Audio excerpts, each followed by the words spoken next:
Good morning बच्चों। आज हम 9वीं क्लास का टॉपिक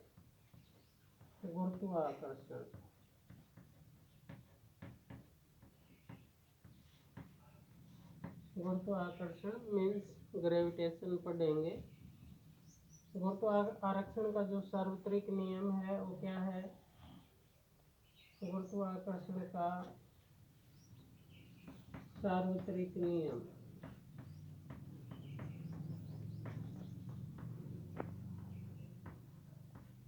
गुरुत्वाकर्षण का सार्वत्रिक नियम क्या है?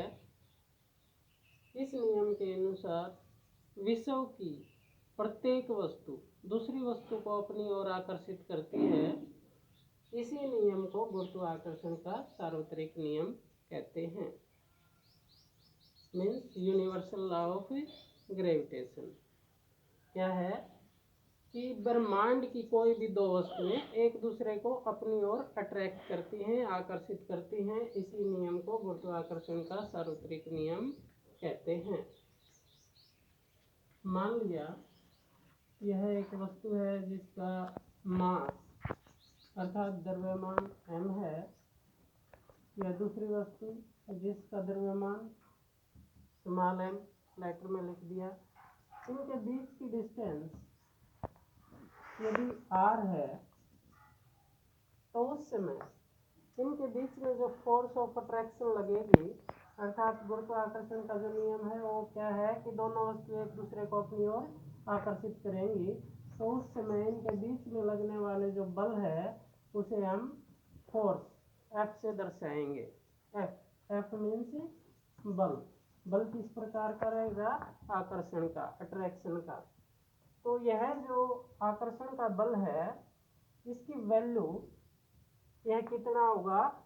यह डिपेंड करता है कि दोनों वस्तुएं जो हैं उनका द्रव्यमान कितना है। यदि इन दोनों वस्तुओं का द्रव्यमान ज़्यादा है तो इनके बीच लगने वाला बल भी ज़्यादा रहेगा।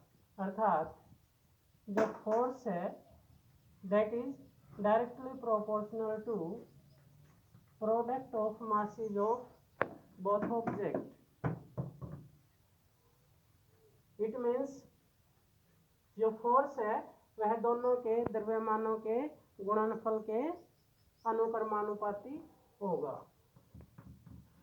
सेकंड पॉइंट, इनके बीच में दोनों वस्तुओं के बीच में जो डिस्टेंस रहेगी यदि वो ज़्यादा है तो फोर्स ऑफ अट्रैक्शन जो है कम रहेगी और यदि डिस्टेंस कम है तो फोर्स ऑफ अट्रैक्शन ज़्यादा। इसका मतलब क्या है कि जो फोर्स ऑफ अट्रैक्शन है that is inversely proportional to the square of the distance between the both object.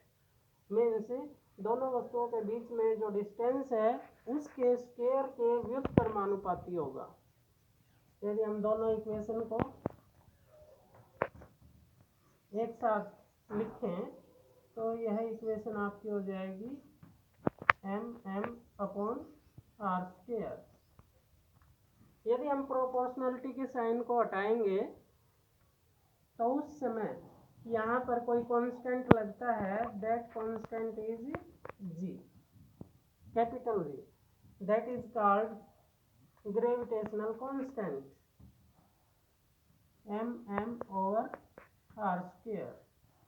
यहाँ g एक स्थिरांक है। स्थिरांक मीन्स कांस्टेंट। g की वैल्यू जो रहेगी वो फिक्स रहेगी क्योंकि जो भी कांस्टेंट होते हैं आपके उसके वैल्यू फिक्स होती है। इसकी वैल्यू है 6.67 इंटू 10⁻⁻11 न्यूटन मीटर स्क्वायर पर किलोग्राम स्क्वायर।